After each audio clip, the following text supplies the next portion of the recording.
Hoje a gente vai abrir o dossiê psicológico de uma das figuras mais complexas e, vamos combinar, misteriosas do universo Marvel, Nick Fury.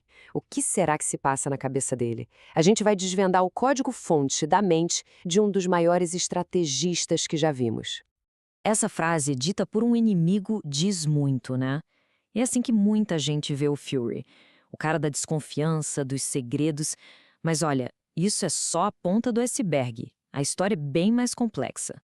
E aí que a coisa fica interessante. Pensa bem, como é que o cara mais paranoico do mundo é, ao mesmo tempo, o responsável por juntar os heróis mais poderosos da Terra? Parece que não bate, né? A resposta para esse enigma não está na personalidade dele, que a gente sabe que muda com o tempo. Está em algo bem mais fundamental. Para entender o Fury de verdade, a gente precisa decifrar o código do temperamento dele. O temperamento, sabe, é aquela base biológica, que não muda. E no caso do Fury, não é só um, é uma fusão de dois temperamentos super fortes que vivem em conflito. Imagina só, a mente do Fury é um campo de batalha. De um lado, a gente tem a espada, que é o temperamento colérico. Pura testosterona, focada em ação, em dominar a situação. E do outro, o escudo, que é o temperamento melancólico. Esse é movido pela serotonina, todo cauteloso, buscando a perfeição em tudo. Esse lado colérico é o fogo puro, é o que move o Fury, o motor dele. É o tipo diretor, sabe? Aquele que olha para o mundo e só vê uma lista de coisas para fazer, de obstáculos para derrubar na base da força de vontade. Agora, o lado melancólico é o oposto. É a terra, é o pé no freio, é o tipo construtor, super cauteloso, analítico. A grande missão dele? Evitar erros, evitar danos a qualquer custo.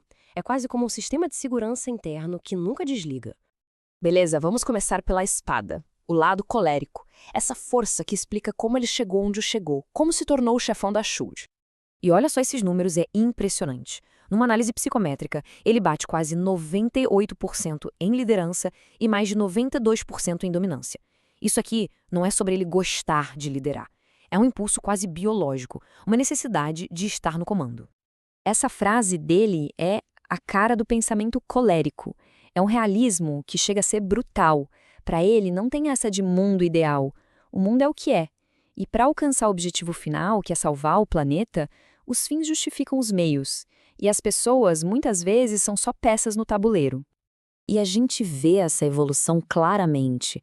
Lá na Segunda Guerra, como o Sargento Fury, era pura ação, colérica, agressão no campo de batalha. Com o tempo, essa energia bruta foi, digamos, lapidada. Virou liderança durona, o poder institucional do diretor da SHIELD. O fogo não se apagou, só foi canalizado. Ok, já vimos a espada. Agora vamos olhar para o escudo. Essa parte da mente dele, o lado melancólico, que transforma um soldado num mestre espião. Essa frase é pesada, né? E ela explica tudo. Para uma mente melancólica, um trauma desse tamanho não é só uma lembrança ruim, vira uma regra de vida. A desconfiança deixa de ser uma opção e se torna quase uma cicatriz no cérebro dele. E essa regra de ouro se reflete em tudo que ele faz. Desconfiança de tudo e de todos. Segredos compartimentados, planos para se proteger até dos próprios aliados. Ele se isola emocionalmente porque, na cabeça dele, demonstrar emoção é uma fraqueza tática, um risco que ele não pode correr. E o mais importante de entender é que essa paranoia toda não é frescura, é ciência, é um estado neurobiológico.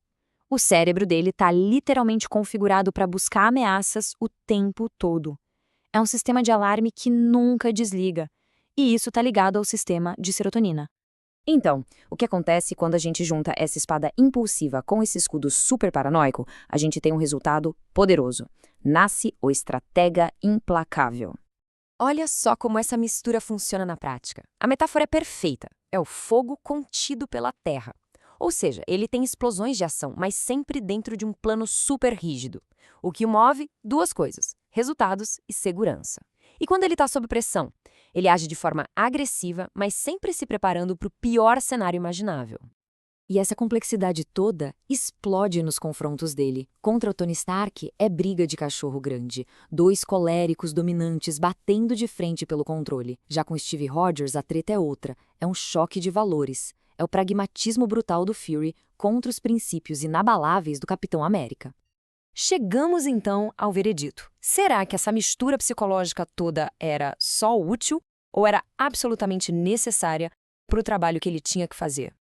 É interessante ver como esse equilíbrio foi mudando com o tempo. Quando era jovem, na guerra, o lado colérico gritava mais alto. Já como diretor, ele encontrou o ponto perfeito entre os dois. Mas depois do blip, aí o trauma e a idade pesaram. E o lado melancólico, mais cauteloso e pessimista, começou a tomar conta.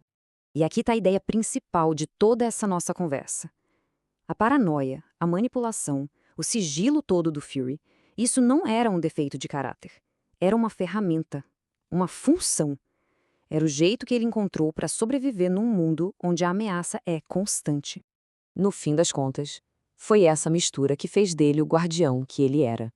O lado colérico deu a ele a força de vontade para construir um escudo em volta do planeta. E o lado melancólico deu a ele a paranoia necessária para enxergar as ameaças que mais ninguém via. A espada e o escudo, juntos.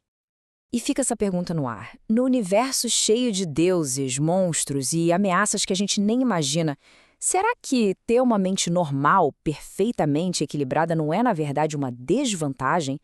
Talvez para proteger o mundo a gente precise de um guardião que seja, por definição, um pouco quebrado.